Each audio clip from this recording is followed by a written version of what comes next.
خداوند متعال قرآن کریم میں ارشاد فرماتا ہے کہ وَإِذْ تَأَذَّنَ رَبُّكُمْ لَئِن شَكَرْتُمْ لَأَزِيدَنَّكُمْ وَلَئِن كَفَرْتُمْ إِنَّ عَذَابِي لَشَدِيدٌ،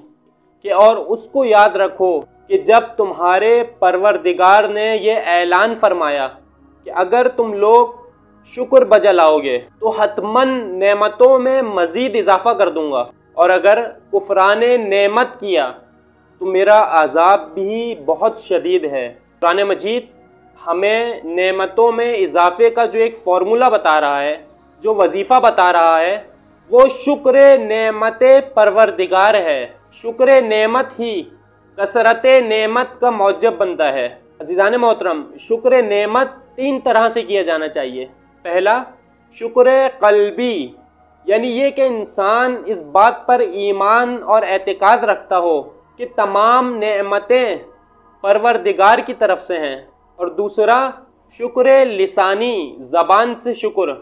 یعنی انسان زبان سے شکر بجا لائے اور کہے کہ شکر الحمدللہ۔ تیسرا اور اہم ترین طریقہ شکر عملی، یعنی انسان اپنے اعمال سے شکر کو اس طرح سے بجا لائے کہ وہ گناہوں کو ترک کر دے اور خدا کی اطاعت میں رات دن بسر کرے، اس کی دی ہوئی نعمتوں کو کار خیر میں خرچ کرے اور گناہوں کے کاموں میں نعمتوں کو پائمال نہ کرے، یعنی اپنی عمر کو، اپنے مال کو، اپنے اعضاء و جوارح کو خدا کے راستے میں اس کی اطاعت اور بندگی میں قرار دے۔ اور اسی طرح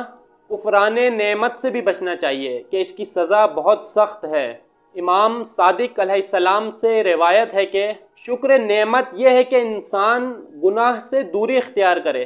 اور شکر یہ ہے کہ انسان